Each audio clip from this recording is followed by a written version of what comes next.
Thank you, Janice. That was sweet. You like that? I love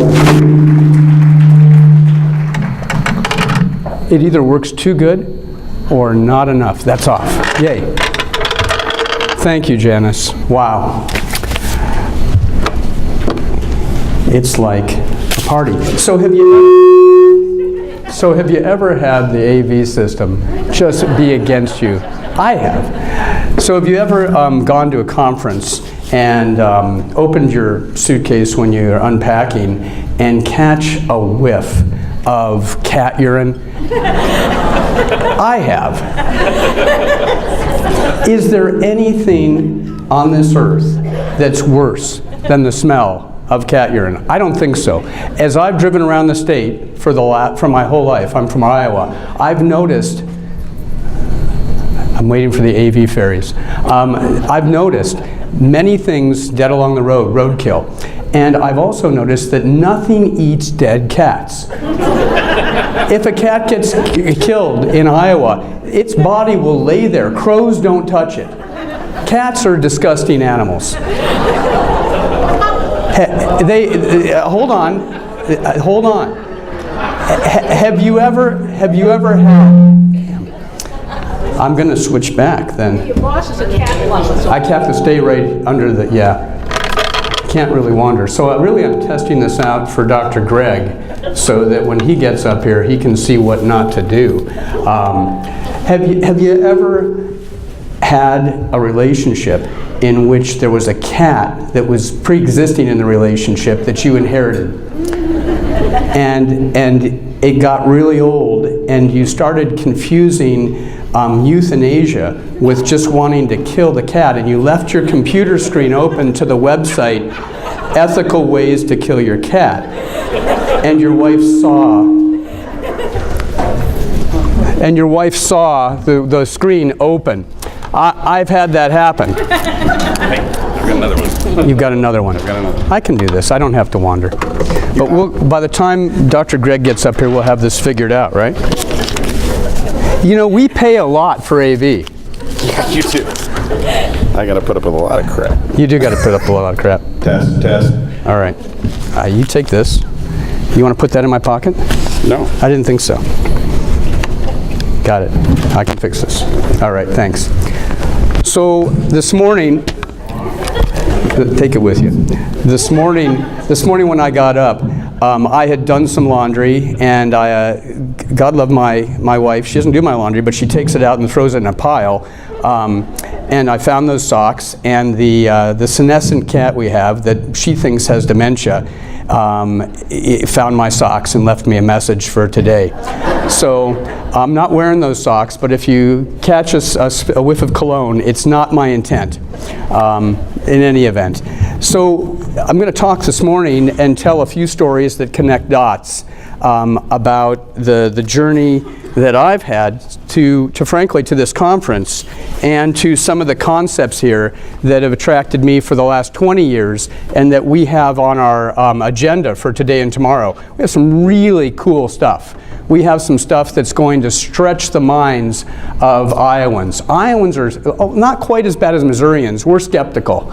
My mom used to tell me when I'd say to her as a teen, "You're so close-minded because you won't let me smoke things in the house." And at that time, most parents didn't. We still don't. And she said, "I'm not close-minded, Jeff. I'm narrow-minded." And she was proud of that. And so I challenge you to be narrow-minded, which means not closed-minded, but not too open-minded today, but go with this. So this story begins in Winnipeg in the 1930s. My family, my clan, comes from Canada. I'm second-generation American. My father immigrated from Canada in the 1940s. But he grew up as a boy in urban Winnipeg, and he had uncles. My grandmother had a bunch of brothers, and he had uncles that he hung out with a lot of the time. In Winnipeg, he grew up with a specific uncle that ran an apothecary. It was actually a pharmacy / barber shop. And it was just around the corner, actually, from this old slide, as my Aunt Leah had told me. So Dad worked with Isidore, Uncle Izzy, in the shop. And I don't have a picture of that, but I've always imagined it. And whenever we saw Frank Capra's It's a Wonderful Life, during the holidays, when this scene came up, he said, I was that kid. He said, but Izzy didn't hit me. But I was that kid. He would run errands, delivering packages, and he would do stocking in the pharmacy when he was probably in his early tweens and into his teens. And some of the stories he told about that season of life were just downright interesting. And one of those stories stuck with me for this presentation. It turns out that at that time, there were some state-of-the-art remedies that folks would come into that pharmacy for. And one Saturday afternoon, my father said that this big, strong, drunk Ukrainian steelworker came into the pharmacy in the afternoon, and he had a pretty significant periorbital hematoma, which is also known as a black eye. And he was a little upset because he was more scared about going home and having his wife see him drunk and with a black eye, because he said he'd been at work all day. And so he said, can you help me out? And my Uncle Izzy looked at my father and said, yeah, take him to the back room and put him down in one of the chairs. He had apparently these two old-fashioned barber chairs, which were, they always looked really comfortable. And I've always kind of wanted to have one. But he sat him down, this Ukrainian steelworker, in one of these chairs, and he told my father that he'd be right back. And so Izzy went up front, and he went into the leech urn, which many pharmacies kept.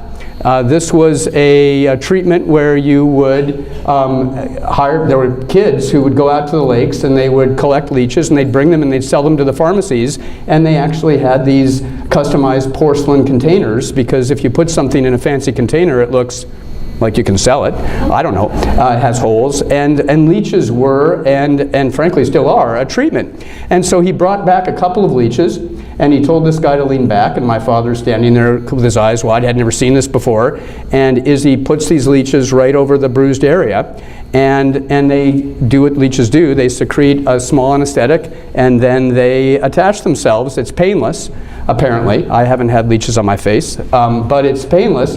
And what they do is they inject an anticoagulant, and then they also are able to remove the fluid that's built up there, the blood. They ingest it, and they decrease the swelling, and they cause much more rapid healing and less symptoms. So my father, his job, as he said, was just to come and check on this guy in an hour and wake him up and send him home. He's already paid. And so my father went back and he was stocking, and about an hour later, as Dad used to tell it, he came back in, and this guy is laid back in the chair, his mouth is wide open, and he's snoring, and there are no leeches to be seen. And he looks under the guy's neck, and he looks under the chair, and he's looking for these leeches, and he's like, this guy's going to wake up and he's going to ask me, where are the leeches? And so he doesn't know what to do. So he gently starts shaking this guy, and the guy wakes up and says, am I done? Dad says, oh yeah, you're done. I've got it all taken care of. And he gets up and leaves.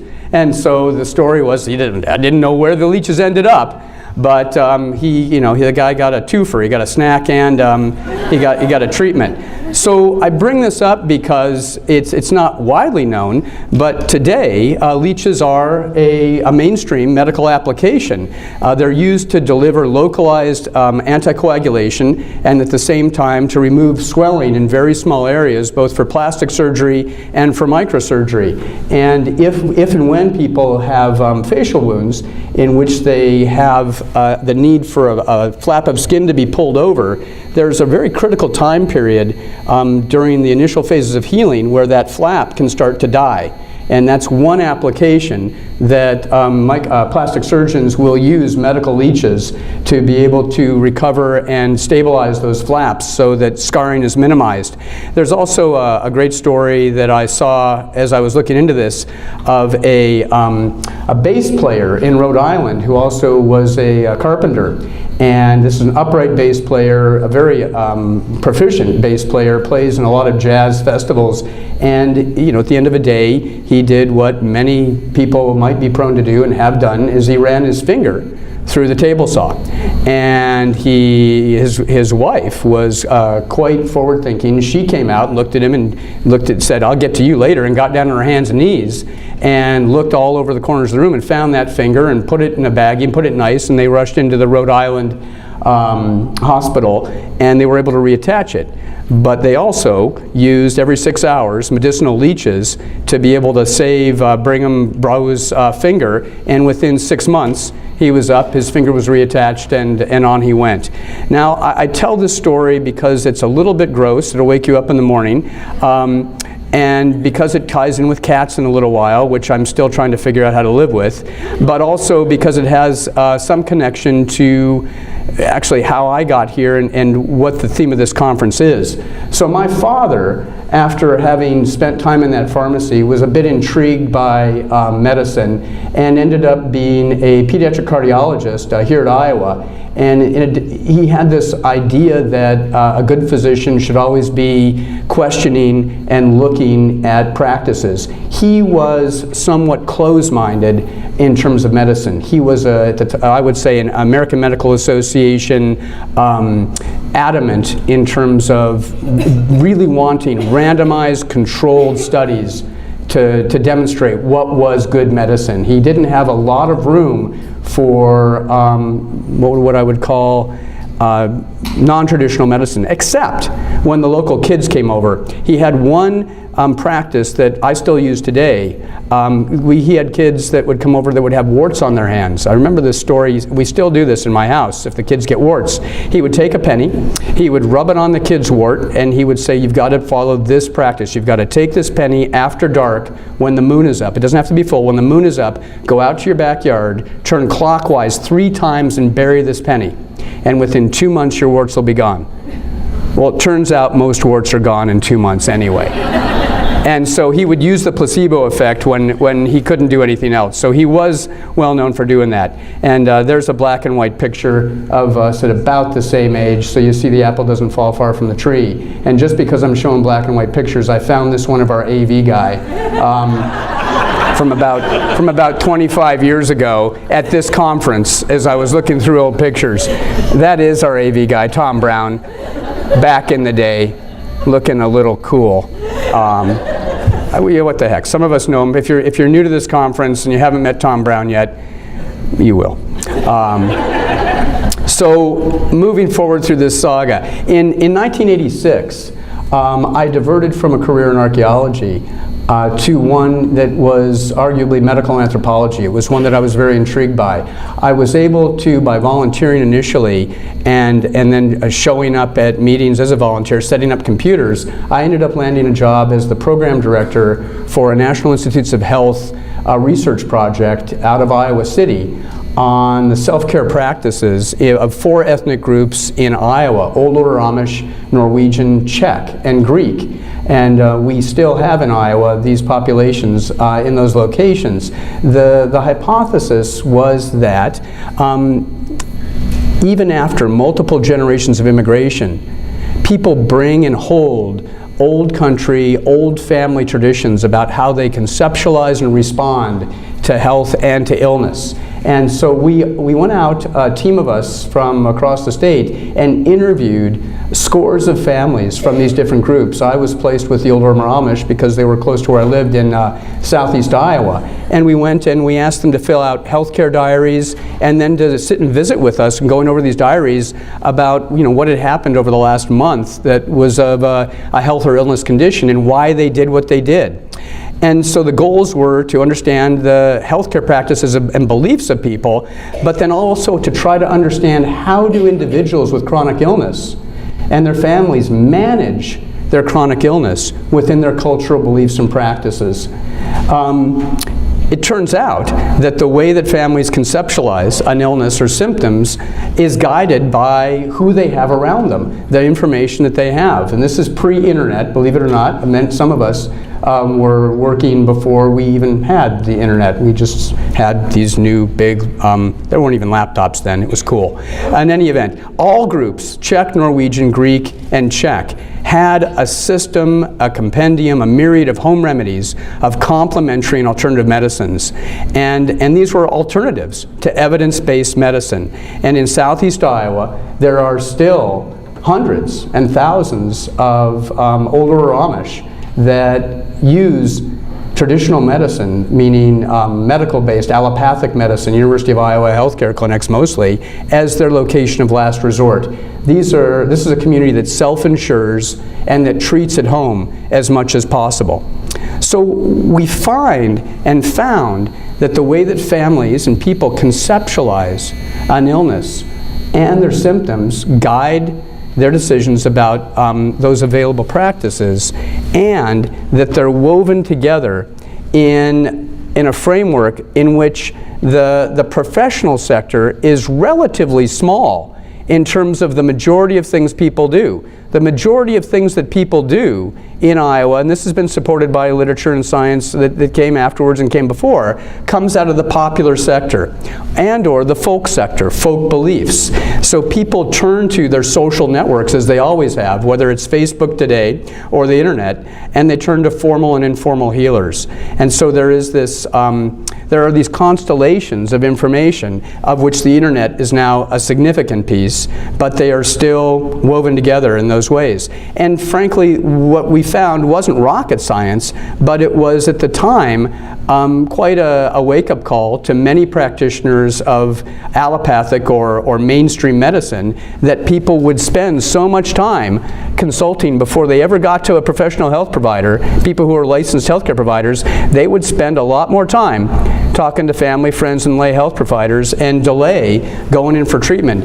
In the older Amish community, I was able to learn, for example, even with severe burns, that they never felt that those needed to be brought to a physician or to a clinic. To this day, B&W, burn and wound ointment, is a major go-to in the Amish community. The number one ingredient in B&W ointment is honey. And honey is an ancient remedy. It has antibacterial properties. I'm a beekeeper, so bees are, I'll just tell you, they're cool. The honey is part of their external immune system. And bees, when they cluster together in hives, they're prone to being communicating diseases. They have much less disease because they construct their communal immune system externally, and honey is one of those factors. Burdock leaf is a wild herb that can be found across Iowa. Laying that over the B&W ointment and then covering it up. So there's a lot of self-treatment.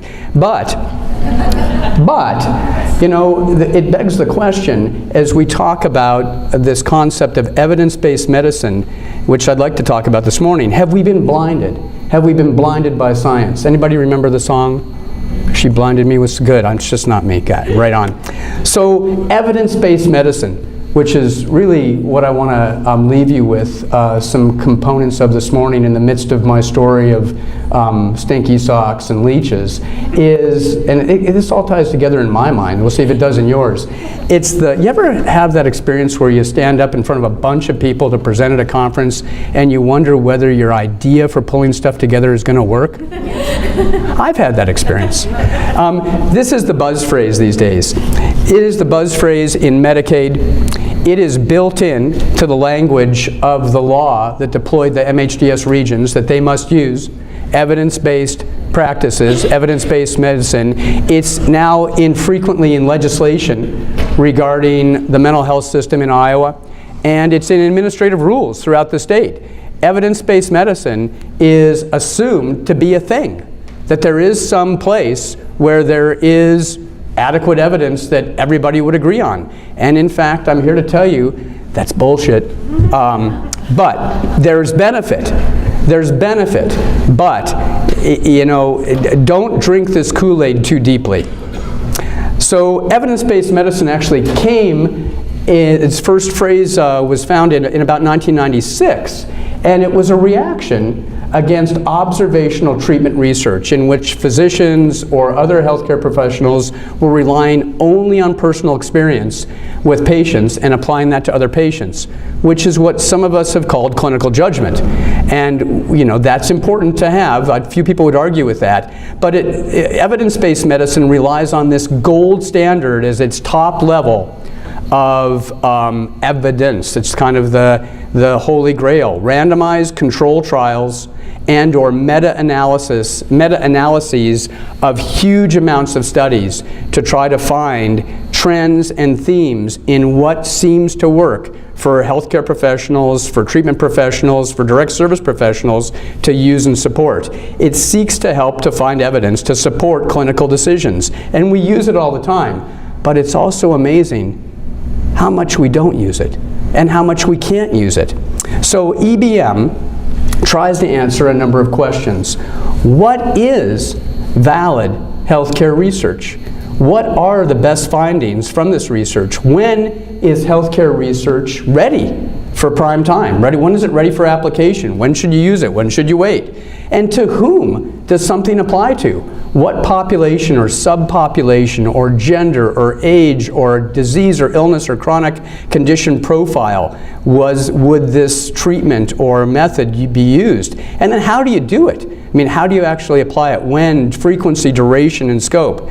So it's a framework that tries to tie together, in its ideal, it was conceptualized to be able to balance clinical judgment, relevant scientific evidence, and patients' values and preferences. But it's been hijacked. And I'll give you an example.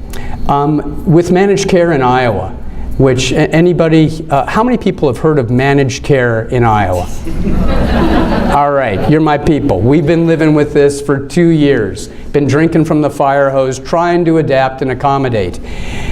Managed care in Iowa and the managed care paradigm brought to our legislature and brings to our communities the promise of using evidence-based medicine to make healthcare decisions, and that we'll be able then to have the wisdom of Solomon, independent from the legislature, independent from state government, to decide what is medically necessary, as if medical necessity stands somewhere that you can find, the definition of medical necessity. But, and with apologies to those of you who work for MCOs, when we've talked to the medical directors of managed care companies about the consistency of their definition of medical necessity for X number of hours of SCL, or X number of hours of other home and community-based services, or X number of hours of fill in the blank, their comments are, well, medical necessity is what I decide medical necessity is. It's subjective. It's subjective based on a lot of factors, not the least of which is how much profit are we able to extract from the Medicaid system. So God love them, capitalism found a way to use medicine and this concept of evidence-based medicine to do what capitalism needs to do, which is to generate shareholder value. So let me not be a complete Bobby Buzzkill about evidence-based medicine, because it's really valuable stuff. And I'm going to give you a couple of examples. 2 examples of guidance for EBM that are generated on evidence-based practices in 2 areas. For occupational therapy, which is the newest guidelines that I could find that are using evidence-based concepts to review the literature to find out and to recommend to OTs for brain injury what seems to work best and what we don't know about. And then also from 2013, there's a great evidence-based analysis. The both can be found at the Agency for Healthcare Research and Quality, ahrq.gov. If you go there, you can search brain injury in the search parameters. These pop up. Or if you just search under evidence-based medicine on that thing called Google, you'll find it for this. In EBM for OT, for brain injury, the analysis, and I'm bringing these up even though they're pretty dry, but it's helpful when you face this stuff to realize that the researchers who are trying to give these recommendations have taken the literature that's been written and published about, in this case, OT therapies, and or occupational therapies, and broken them into different levels from that top gold standard area, which is randomized controlled studies, all the way down to simple individual case reports where somebody publishes, you know, I had a patient, he came in, I did this thing, it turned out great, people should do this thing. And that's research. That's an N of 1. And the randomized controls are much larger groups of research. And then they go through and they try to grade different practices and different groups and different what would I call it, disciplines use slightly different grading schemes, but the OT group used A, B, C, I, and D. A being strong evidence that these therapies should routinely be provided as an intervention to eligible clients. B, that there was moderate evidence. C, weak evidence. I, we don't know, there's insufficient evidence, it's lacking or poor quality. And D, don't do this. This turns out to be a bad idea. And anybody in a discipline would like to know of the available therapies, you know, how, if I'm going to be choosing, can I know which ones of these options are A through D? Here's 2 examples from the OT guidelines in 2016. Strong evidence was found for occupational therapists in the event of people with cognitive impairments, strong evidence for general memory interventions involving restorative or compensatory approaches to improve memory. And there were some specific practices within this. This is a category. This seemed to meet the randomized control guidelines, that this worked for lots of people lots of the time, not for everybody all the time. That inconclusive, they found computer-based interventions to enhance occupational performance. This comes to bear because many patients or clients will come in and they'll see online or on the radio some shop that is willing to do computer-based rehab or cognition for either your junior high kid to help them in their math, or for people to recover from or delay Alzheimer's or other cognitive diseases, or for brain injury. And OTs, quite understandably, want to know, what do we tell people who come in and talk to us? Well, we tell them it's inconclusive. We don't know whether it works or not. And so that's a dimension of where evidence-based actually, I think, has some merit. In the brain injury rehab, in adults clinical guidelines, they got even more complex, and they meaning they had more PhDs and physicians involved, and so their grading scale involved level 1, 3 levels of level 1 evidence, 3 levels of level 2 evidence, and they just kept using plus signs for better, better, better. So 1++ is a high quality meta-analysis or randomized controlled trial, and 4 is somebody's opinion, somebody who calls themselves an expert. They didn't decide who was an expert, but if you say you're an expert, you can be level 4. Anybody in here can have a level 4 evidence-based medicine recommendation today. You can just say, I think it's good, and you've got your on the radar screen. So they also, meaning that the Evidence-Based Guideline Committee for Brain Injury Rehab in Adults put together grading scales A, B, C, and D.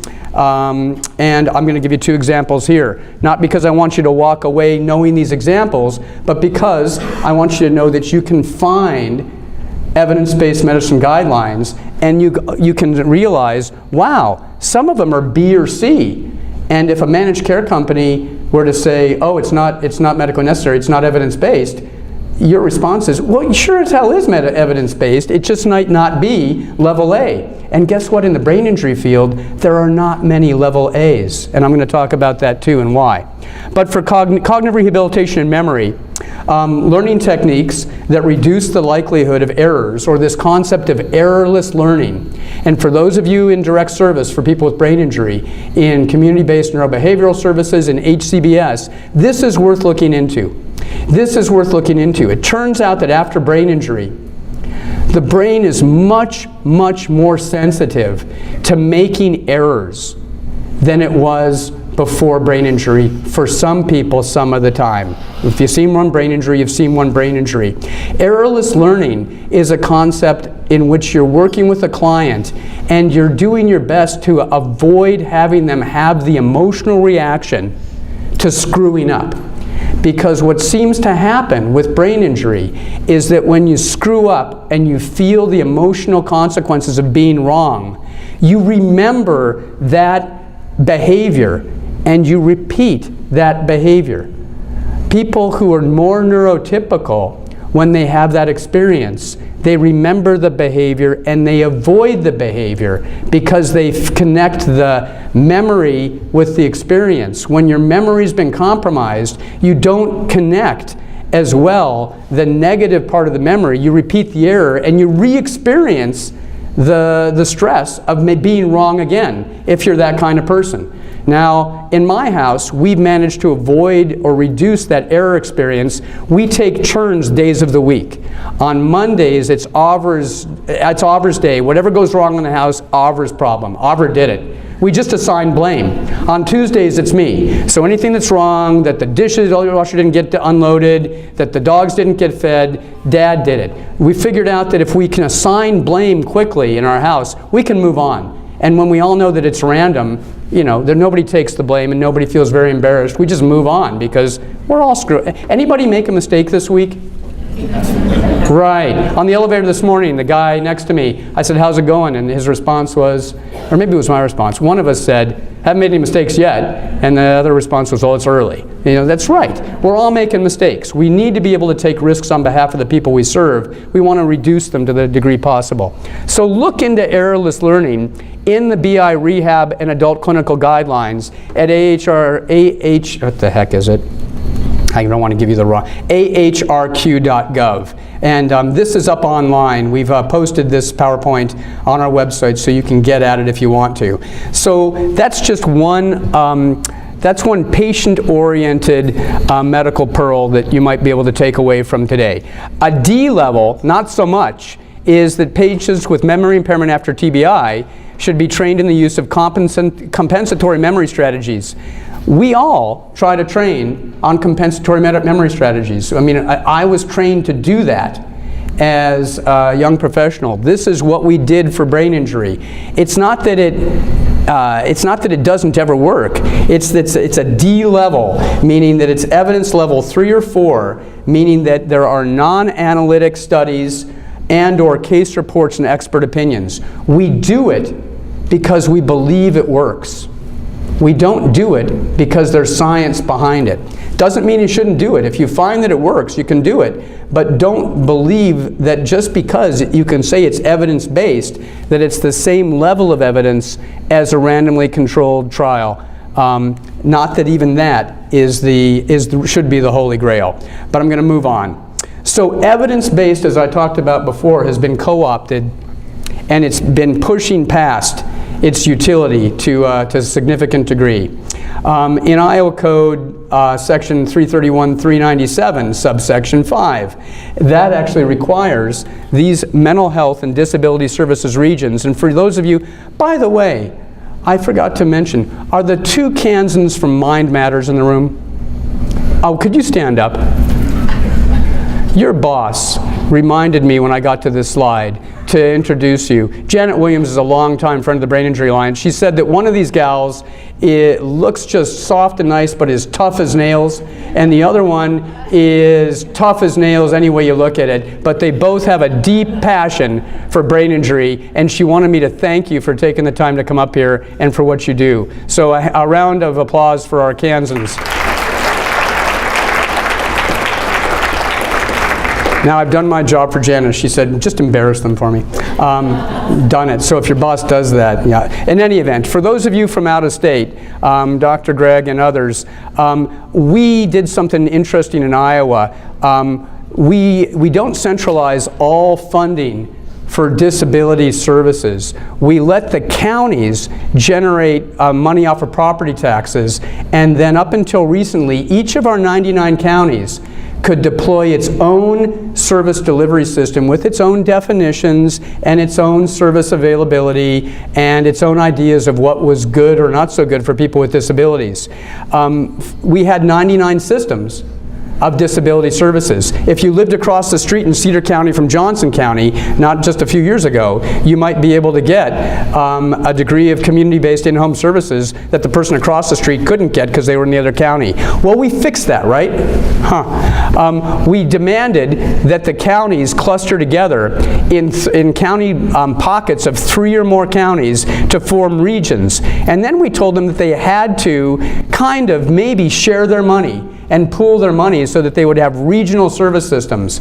And some of them did it, and some of them just pretended to do it. So now we have 14 systems of different kinds of programs and services at this level. So it's a little less chaos in terms of quantity, but it's still the same level of chaos. And when we did that, we built into the law, our legislators, in their push to be scientific-y, they required that evidence-based practices that have consistent scientific evidence be used to improve individual outcomes. And so in the language that you folks have to deal with, those of you who deal with Medicaid and or regional services, we have to at least make stuff look like it's evidence-based.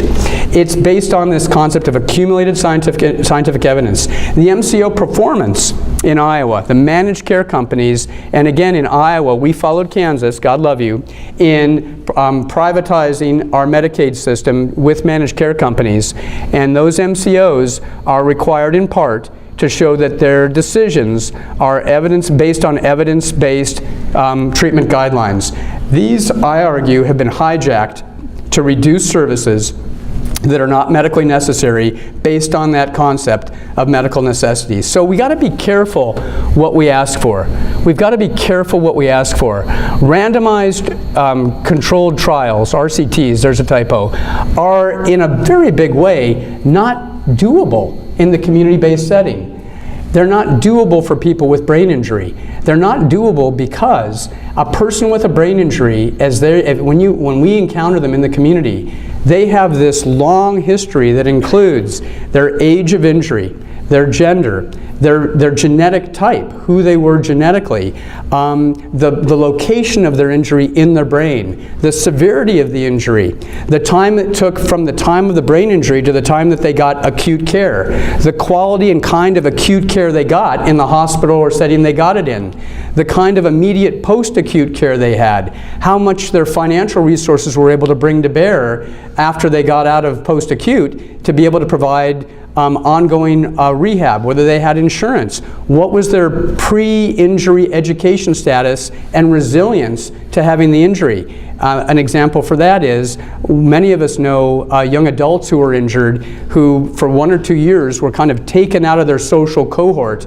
and their friends moved on. We all know the stories of people with brain injury whose friends kind of fall away because they move on with their lives. They're learning how to socialize, how to date, how to get jobs, how to keep jobs. And if you've been out of the zone for a couple of years because you've been recovering, you don't have that group of young adults to practice with, to screw up with. And so you lose the capacity to become, if you will, socially adept as well as other people. Anybody understand the creepy guy syndrome in brain injury?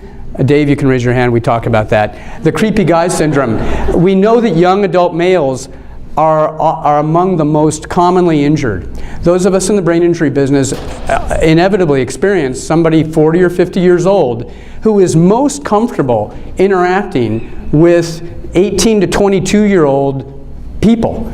Women, preferably if they're a young man in Iowa and they're heterosexual, men if they're not, but they prefer that age because that's the age of injury and that's the age where their humor and their interpersonal abilities stopped moving forward. They didn't learn how to deal with the wider range of interpersonal activities. They kind of got stuck in that zone, so they find themselves attracted to the bar scene and hanging out with 20-year-olds. And if I'm hanging out, or Dave's hanging out with 20-year-olds a lot of the time, we get labeled as creepy, appropriately so. Now, we may be creepy for other reasons. Dave, no, we may be for other reasons. But there is that phenomena that we know, and I digress a little bit, but that issue of brain injury being so complicated because of when it happened, where to who and why, and what the whole nature is, it's uncontrollable. You can't intervene in that situation ethically. You can't control the variables enough because they're already the cat's out of the bag, so to speak. There is another unethical piece, is that EBM treatments are inequitable across the state already. We know that not everybody has access to physical speech psychiatry, just post-acute rehabilitation treatments. The costs of accessing the state-of-the-art SPECT scans, for example, are believed now to give a ton more information than many other brain scans, but insurance isn't paying for them, and so the cost of accessing evidence-based medicine is a problem. And the consequences of bringing to bear the very best and brightest and most amazing of medical technology isn't always what's good for people. It can include having people live very unproductive and miserable lives. They can have longevity far beyond where they want to be. My parents are both deceased. My father lived far longer than he ever would have wanted to because medical technology allowed that. And you can get stuck in that loop. Oh no, I got to press some different buttons. So, evidence-based medicine, some of the challenges. It's hard to have heavy confidence in evidence-based medicine when there are so many levels of evidence and when so many similar studies come out with different outcomes, or when so many promising practices don't come out to bear. Understanding what patients want is not easy, particularly if you're a licensed healthcare provider. How many people in here are either OT, PT, speech, RN, or other healthcare providers? Great, thank you. So you folks, because of your, not all of you, but many of you, have a limited amount of time that you get to see your patients.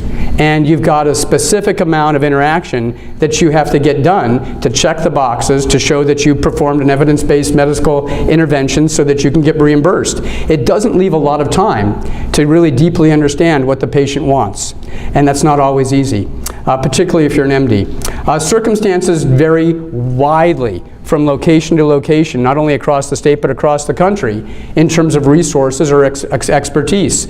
And worse, if we did succeed at giving the biggest, best scientifically valid treatment to everybody, the healthcare system wouldn't be able to afford it. We're not going to ever be able to do that. So we can talk about wanting to give level A evidence-based medicine to everybody, but it's probably not going to happen. It's not happening anywhere in the world, and it's certainly not happening in the US. So what to do? The rubber hits the road, frankly, with medicine-based evidence. That's what works for the person. That's what hopefully most of you struggle and try to do in your practice, which would be person-centered, culturally competent, which is not currently being that well supported by third-party payers. I argue, and we will work at the Brain Injury Alliance to push against the trend towards limiting rehabilitation and community-based services based on a misunderstanding of evidence-based medicine. I'm pleased to report that yesterday at a Department of Public Health work session, a summit on Iowa's state plan for brain injury, the brainstorming session threw up on the wall all the possible agenda items that we should take on in the next year to 3. And this issue, pushing back against the hijacking of evidence-based management, had as many votes, the highest number of votes equal to anything else on the map. People get that. We get that we have to be able to do healthcare in the community. We have to be able to do community-based services in a healthcare paradigm that's not constrained by a misinterpretation of evidence-based management. We're only going to have non-randomized control studies. I keep getting that that's my dyslexia. We're only going to have non-RTC studies for much, if not all, of brain injury research. In the past, in the acute stages, that's what we're going to get. So we're going to have to use our clinical judgment. And brain injury is going to tend to fall in this zone of evidence-based management, evidence-based medicine that has to blend clinical judgment, what we see that works, with patients' values and preferences. And what's happened in the last few years is that the funding system and the legislature has pulled that orange circle up into what they consider relevant evidence for payment. And this is hurting our clients at all levels of care. The length of stay in post-acute injury has gotten shorter and shorter and shorter. What's the average at On With Life now? 40-some days. 40-some days. And a decade ago? 90 to 100. 90 to 100 days stay at On With Life a decade ago. Now it's been cut in half.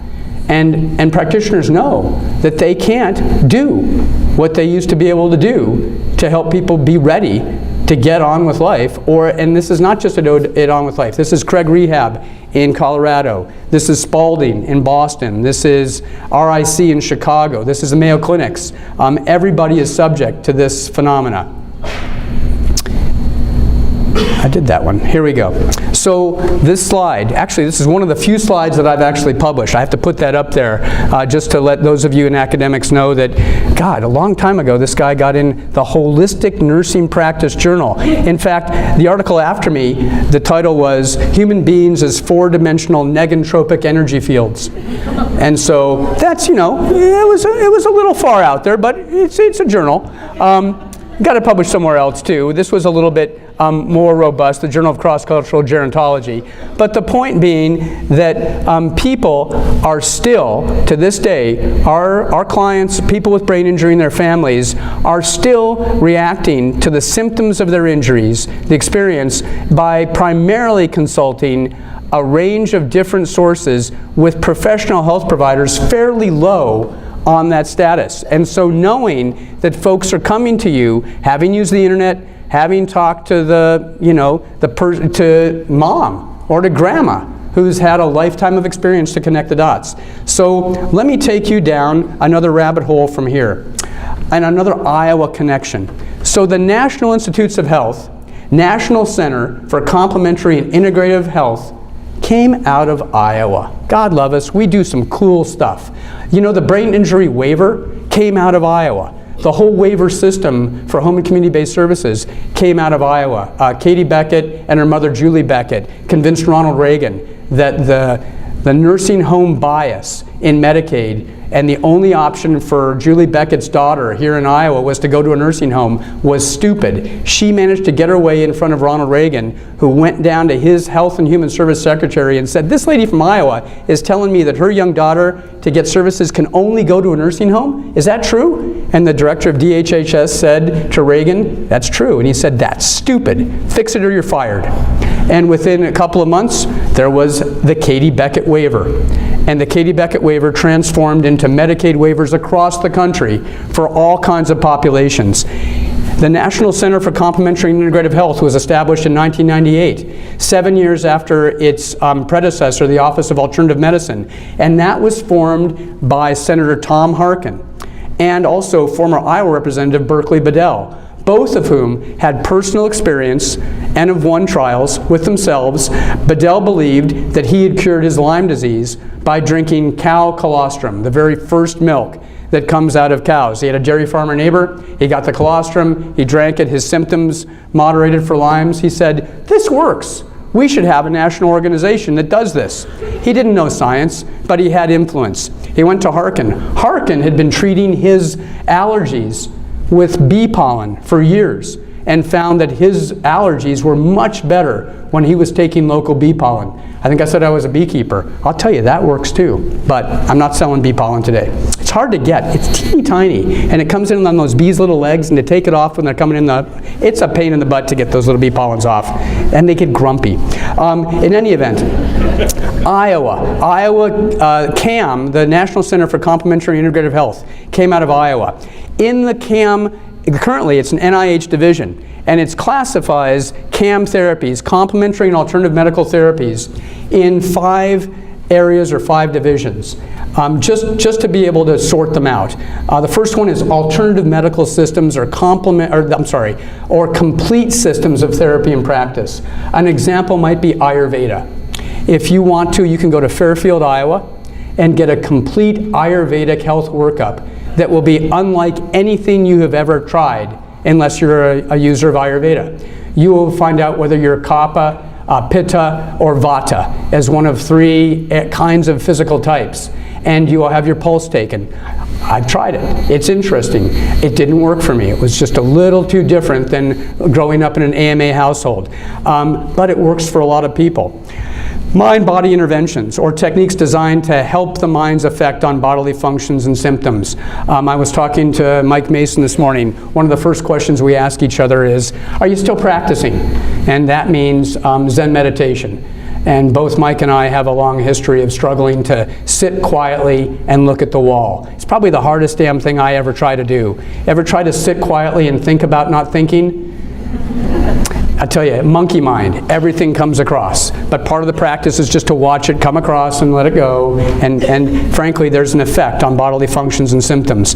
Biologically based symptoms, including herbalism, manipulative and body-based methods such as chiropractic and massage, and energy therapies. People in here heard about Reiki therapy? Anybody? Raise a hand if anybody here a Reiki therapist? Right on, thank you. This is, it takes a risk to be able to learn an ancient Japanese, no? Well, I actually do both now. I went to massage therapy because I wasn't getting enough clients for Reiki, so now I do both. You don't happen to have a chair and an exhibit next door, do you? Dang it. All right. Well, if you're stressed today, you know who to go talk to, because practitioners usually will give you a little short treatment just because it's good karma.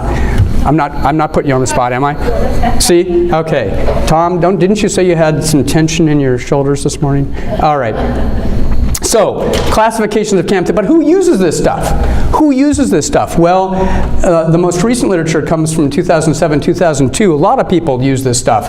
Adults, 36% in 2002, increased to 38% by 2007, and has continued to rise since then. The last time you went into Walgreens or CVS, next to the prescription counter, there is now a ginormous section of natural health options, and that is a huge industry. Supplements and natural health options. People are turning to that faster and more furious than ever before. Who uses it? It turns out that Alaskan natives and American Indians have a strong belief in alternative non-medical therapies, with non-Hispanic whites following right behind, Asians, blacks, Hispanics in the US at these levels. And then age-wise, I'm in the sweet spot between 50 and 59 that uses this stuff the most. Coincidentally, this is when you start to wake up in the morning and go, hey, what was that? What was that sound out of my knee? I mean, if you live this long, you're lucky. And I have a couple of older friends who, when I start to grouse and grumble, they remind me, hey, it's a privilege denied to many to get this old. So may you all live old and have pains and aches. It's kind of like live long and prosper, but I can't do the hand thing. What are people using? Natural products, deep breathing, chiropractic, massage, yoga. And this is again from 2007. These have increased considerably since then. How many people in here are somewhat regular practitioners of yoga? There you go, yoga. How about, how many people in here take a supplement at least once a week? There you go. It works. I mean, the marketing works. I don't know if your supplements are working. But there is, so we do this, whether we want to admit it or not. We are, many of us, and I would say more than 40% of you, raise your hands for one of those two issues or items. Anybody take fish oil or omega-3? Yeah, that evidence for that has gotten to a point where now many of us will take that on a regular basis for many reasons. A lot of things that people take, echinacea. How many folks, when they have a cold, use some home remedy before they go to the over-the-counter? Thank you. Janice sent me an email. I had the flu in February, and she had should I have three words for you: alcohol, lemon, honey. In the mix that in that order. So thank you. It worked. I skipped the last two ingredients. It worked well. Not true. People tend to turn to complementary and alternative modalities for issues that are not easily amenable to conventional medicine, back pain being one. We have an opioid crisis in our country. We have an opioid crisis because a lot of folks started out with pain, often which was back pain, and they got hooked on a treatment that was very effective, but had some serious iatrogenic effects. Neck pain, joint pain, arthritis, anxiety. Lots of people will turn to complementary alternative medicine. Brain injury is up there as well. So in your packet, I printed out 6 things. It's in there somewhere. I don't remember what page, but I printed this out. 6 things to know when thinking about selecting a complementary health provider. In its most crass way, all of us are challenged to trying to distinguish between what's quackadoodle and what has evidence. And what I'm trying to say this morning and point out is that the evidence for treatment, it doesn't live out there in some healthcare professional's magic box. It lives with you. What evidence is going to be good enough for you to be able to use yourself? For those of you who take fish oil, some evidence was enough for you to take fish oil, but what evidence is going to be enough when somebody calls, as they do to the Brain Injury Alliance, and if we don't know about it, it gets typically referred to me, when somebody says, should I pay $20,000 out of my pocket for hyperbaric oxygen therapy? What's the evidence for it? Should I go to Colorado and get a bunch of pot because somebody said that smoking pot is going to treat my anxiety because I have anxiety after my brain injury? I mean, people call and they want to know, what should we do? So there's also a shift I want to make to connect some dots today, which is again, to get your attention. It's the coffee about this time in the morning. Those of us who had coffee between 7 and 8:30, we should be getting our second cup of coffee. I'm not releasing you to go do that, so I'm going to try to get your attention again. And I've got a gut feeling, that this next section is going to get a little weird, and I also use the next phrase, well, no guts, no glory. We use the concept of our guts regularly in talking about intuition, emotion, courage, fortitude, intestinal fortitude. Our guts are a pretty big deal. It's not just that we want to make sure that they're working regularly, although some of us prefer that, but there is well-known bidirectional communication between our intestinal tract and our brain. And later today, Sue Wilson and Mike Haddon are going to give a presentation on the gut-brain axis. But I want to bring this up because not too many years ago, this was a wackadoodle concept, that somehow our guts would have any connection to our brain. There's a blood-brain barrier. How could any of that happen? What could get through? Well, it turns out that our brain weighs 3 pounds. It's about 2% of our body weight on average. If we were to remove all the bacteria from your intestinal tract that's on your skin and that's in your body in other ways, and we were able to take that out and weigh it, it's 3 pounds. You've got 3 pounds of alien organisms in you right now. I know it's a little weird if you don't like bugs, but you wouldn't be alive without them. The bacteria in our bodies are essential for digestion and for health, and they have an impact in our digestive tract on our neurology. And again, Mike and Sue are going to unpack that. But I bring it up today, and I'm going to connect it with that damn cat that peed on my socks in a second. In the late 90s, there was a lot of interest in autoimmune disorders, and there was an awareness that, a mapping of an awareness that autoimmune disorders, which were on the rapid increase, Crohn's disease, MS, a whole range of immunological autoimmune diseases, they were ramping up across the developed world in these red areas. The developed world was having an explosion of autoimmune diseases.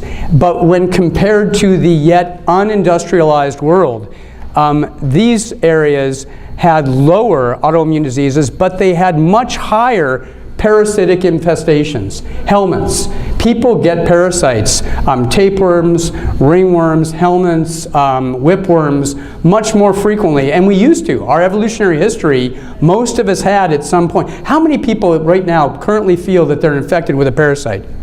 See, you wouldn't, oh, okay, one, thank you. We're not talking about your spouse. No, we're actually, to this day, we still have that queasy feeling. We don't want to share if somebody's got, ringworm, what other parasites? Ticks we're probably not too worried about. My kid's school had lice. Has anybody ever been a nitpicker? If you've ever been a nitpicker, you know that word has deep meaning. Yes, I know, Jen and I have that experience together. Those kinds of infections are actually protective against different disorders, is the belief that throughout evolution, both parasites, specifically helminths, and bacteria have inhabited our intestines, and they both have an impact on our immune system. They both immunomodulate our bodies to balance and create an optimal level of immune response. Not too little, not too much. We know, the research is clear on this, and it's RCT research, that bacteria and parasites alter our intestinal physiology, the permeability, our mucus secretion, the production of antimicrobial peptides, all of which impact our bacteria, their survival and spatial organization. Anybody ever here have an upset stomach after a round of antibiotics? I do. I just finished a Z-Pack for upper respiratory infection. I hate that because it throws off the rest of my daily ritual, as it does probably yours, for a while. So helminth bacteria-based interactions probably are believed, and there's evidence for that they're a key determinant of healthy homeostasis, not just for pooping regularly, but they affect our moods. They affect our brain health. So why do I bring this up? Because I have to bring it back to Iowa and pigs. Told you, Greg. This hygiene hypothesis that came out based on this map was being used in different areas. There was an idea to use Trichuria suis, a pig whipworm, for an immune disease that had been rising in Iowa and across the country called Crohn's disease. And in 1998 at the University of Iowa Hospitals and Clinics, they launched a study in which they isolated parasites, these pig whipworms, from pig colons at a USDA laboratory in Oregon, and cultured them in vitro and packaged them and shipped them down to UIHC. And over 24 weeks, 29 patients volunteered every 3 weeks to drink pig whipworm eggs in a solution of Gatorade. There were luckily no side effects, yay, because I was one of those volunteers. I grew up, well, I'll get into that, but you saw the picture of my old man. He and my mom became a physician and a nurse respectively just before the era of antibiotics. And when antibiotics came out, that was revolutionary. People that had been dying in droves before them in the hospitals and in their practices were able to be saved through antibiotics. We take them for granted now. Well, too much of a good thing. In our house, both my sister and I were dosed with antibiotics every time we sneezed, because an ounce of prevention is worth a pound of cure. There are downsides. So in this treatment group with pig whipworms, 43% of the patients who got the treatment improved versus the placebo of 16.7%. There was a secondary meta-analysis done of these studies across the country, and it showed that pig whipworm infection was inconclusive. Although I'll tell you, I felt better. So one of the reasons was there was nobody who wanted to get into the business of capturing and culturing pig whipworms. It's kind of a stinky job. And also there was liability. What if our worms are diseased? It's hard to get clean parasites, but it's not impossible. So the case study I'm talking about was me. I was a child with first-generation antibiotic parents. I had an autoimmune response from all those antibiotics at age 12. And my father and I agreed on that probably when he was in his 70s. He said, I'm sorry. We were doing our best. And my response was, I was a parent, I said, Dad, I think we all wound our children, because I'd seen that I wasn't yet a perfect parent, and the reality is we were all wounded by our parents at some level, in all kinds of ways. For those of you in therapy, keep going. I've had active and inactive phases of symptoms, and frankly, the allopathic or conventional treatments have long-term consequences. I've tried prednisone, azathioprine, methotrexate, and Humira, and they all have consequences. There was a conference a few years ago where Dave Andrews came and said, there's less Jeff. And I remember that. And that was a year that I'd come off prednisone and I didn't have a big moon face. In any event, the point being here that there are treatments out there that can appear wackadoodle, but are worth looking at. Now I want to connect that just to let you know that there's cool, weird stuff out there with the crazy cat ladies. And another parasite, which is known as Toxoplasmosis gondii. How many of you have cats that you live with? All right. How many people are the litter box cleaners? All right. Keep your hands up. How many of you will say that you're crazy cat people? Oh, good. Nobody wants to admit. Crazy cat ladies. I have no evidence about what I'm about to say, but it's fun. This is true. This parasite infects, toxoplasmosis affects more than 60 million people in the US. Very few people have symptoms of toxo. The vectors for toxoplasmosis are undercooked meat, which few of us do anymore except for the sushi eaters, and it's not supposed to be in sushi. You can get it from eating dirt, and you can get it from cat poop. When it becomes symptomatic, in humans, it can damage the brain, the eyes, or other organs, and it has an impact on behavior.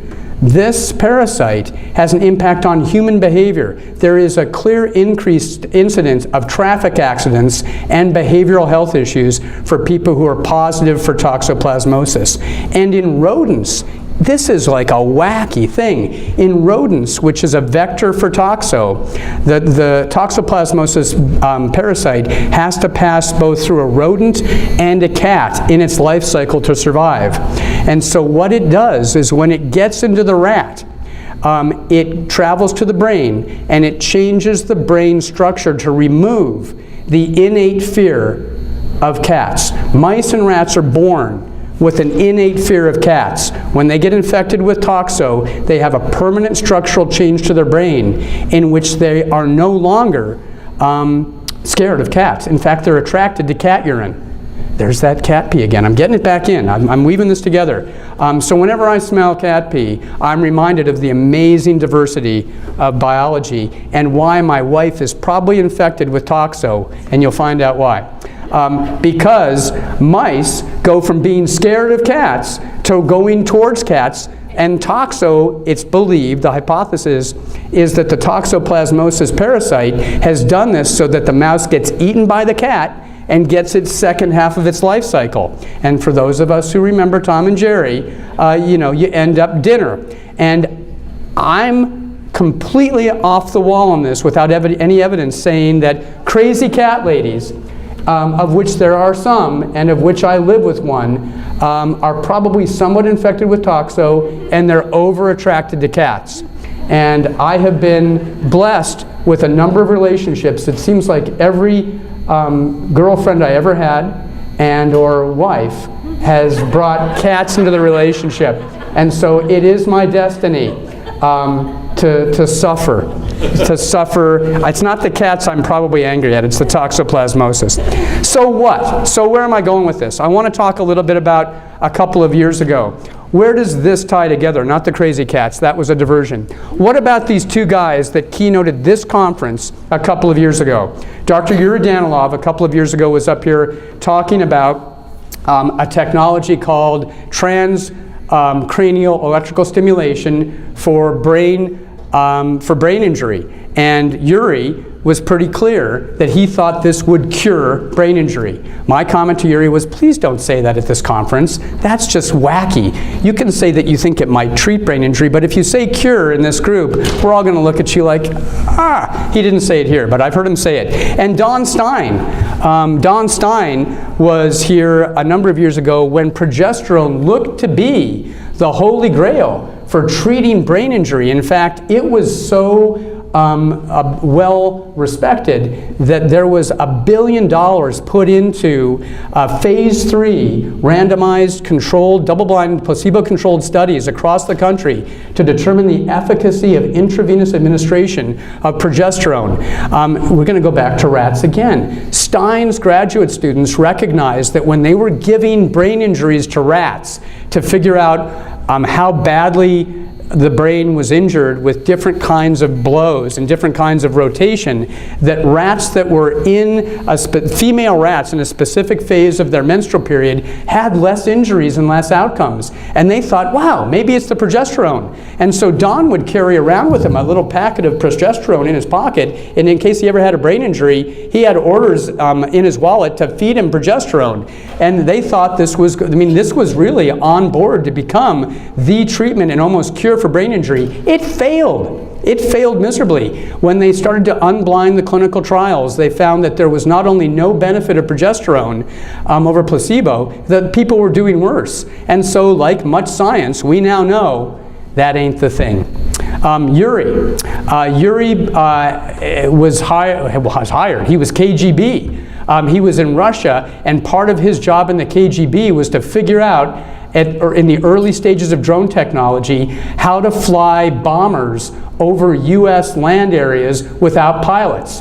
The KGB hired Yuri to unpack the optical system of cats and rats. I didn't think about the cats. Yuri was a cat vision expert, and in Russia, as they were going back through the cat optic system to try to figure out, and they use cats because cats are predators that have really long durability for watching targets. You've seen cats, when they stalk, they're single-minded. So they used cats with this idea that they'd put cats in the drones, and the cats would fly to the US, and the cats would see the White House, and the cats would drop the bombs. Didn't work.